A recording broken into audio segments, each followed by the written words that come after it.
So in the time of Imam Abu Hanifa rahimahullah ta'ala, a group of atheists came into the masjid with swords and they threatened him with the swords. The number is mentioned in some accounts as being 15. And they said to him, we are going to place you to the sword.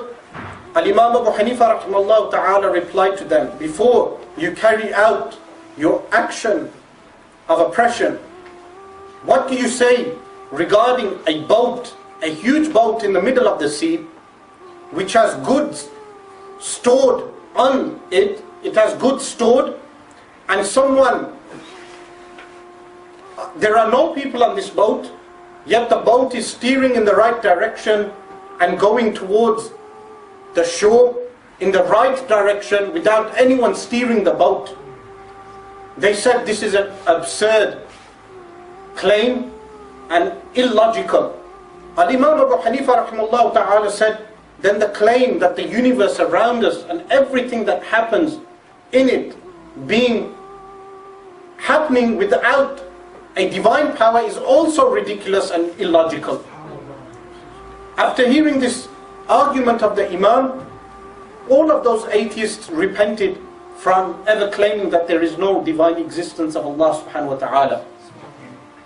Also, when Al-Imam Malik bin Anas radiyallahu anhu, the contemporary of Imam Abu Hanifa rahimahullah ta'ala radiyallahu anhu, was asked regarding the divine evidences, the signs of Allah subhanahu wa ta'ala, he said, the different tongues that we find amongst humanity, because by the way, the theory of evolution would theorize that this creature that developed into two branches, one was apes and chimpanzees and monkeys and all these different groups and species, and one developed into the Homo sapien, and then prior to the Homo sapien, different groups which they have theorized.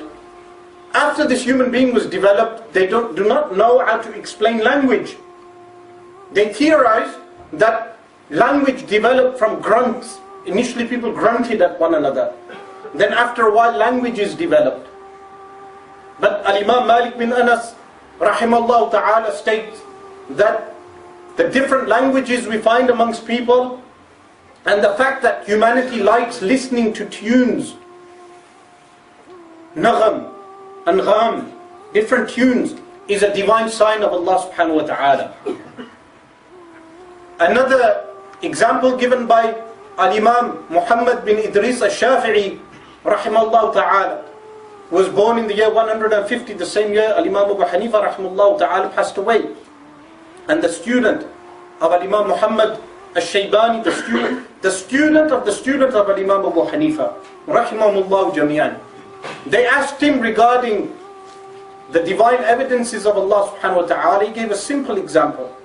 He said, you find the berry, different creatures eat the berry and a different result happens. For instance, if the bee takes its pollen and eats from the berry, the bee will vomit out the contents of its bowels and it will bring out honey, asal. Other creatures, when they eat the berry, different things come out. One thing is being consumed, different things are coming out. For instance, you have fruit, one water, yet all the fruit is different. One earth, one fruit, one water, and everything is different. All the colors of the fruits are different, their smells are different, their tastes are different. Who is the one choosing this? The atheist will say nature, but the Muslim theist will say in reply, what you have affirmed for nature is intelligence, divine intelligence for nature. We affirm this for the divine creator, the divine planner. We believe in the divine planner, the divine creator, and we affirm that attribute of ilm, divine knowledge, for the divine creator. But the atheist will apply the same thing for nature by saying nature is the one that is carrying out everything around us. So the Muslim will say in reply that qudra, divine power, and knowledge, divine knowledge, is an attribute for Allah subhanahu wa ta'ala, who has designed and started this universe. This is what is meant by Al-Imam Ibrahim al-Bajuri, when he states, وَالدَّلِيلُ عَلَى ذَلِكَ وُجُودُ هَذِهِ الْمَخْلُوقَاتِ, the very evidence for the existence of Allah subhanahu wa ta'ala is the very existence of creation. The Bedouin was asked, how do you believe in the divine creator? And the Bedouin replied that the footprints lead to the camel and the dung points out to the camel.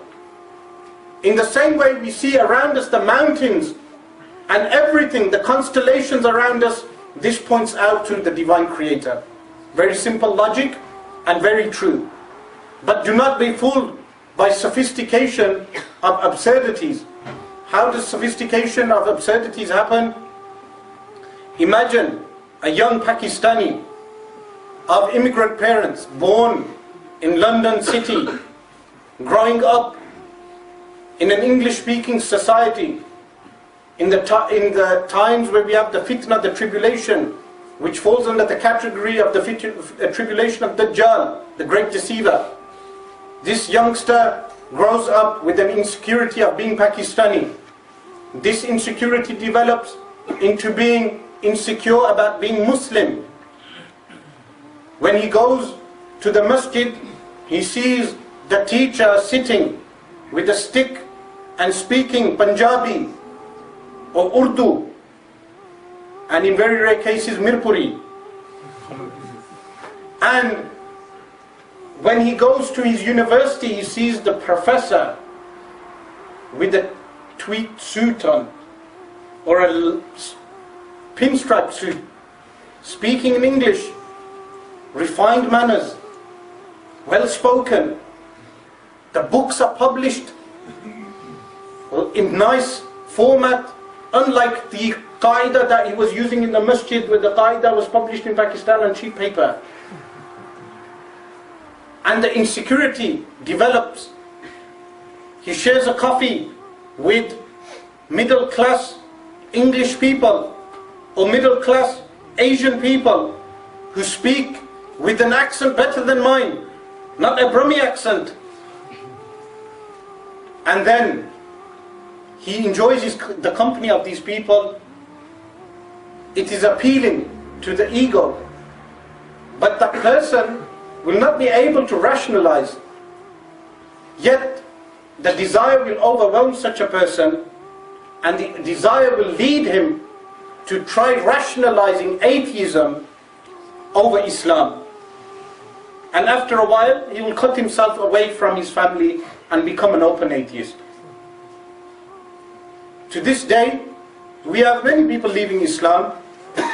At the same time, we have people entering Islam. But a category of those people become atheists because of those issues which surround them.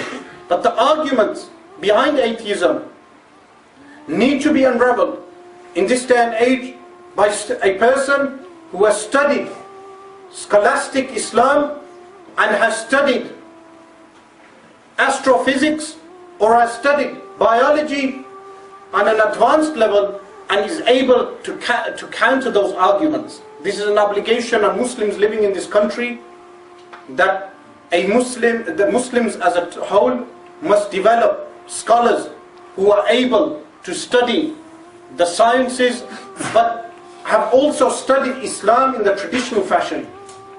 Not like Aligarh University, where they water down the Islamic studies and study Western education to a high standard. No, you have Islamic studies to a high standard, and at the same time you study the arguments of the opponent in order to counter their arguments. This is something which the likes of Imam Sa'duddin al-Taftazani rahimahullah ta'ala did in his work Sharh al-Aqaid. And in every age, if you look at the earlier scholars like Imam Abu Hamid Muhammad bin Muhammad al-Ghazali, a prime example, but many others, in each time and age they countered the arguments of the atheists. So this attribute of wujud is the first attribute for the divine existence of Allah subhanahu wa ta'ala.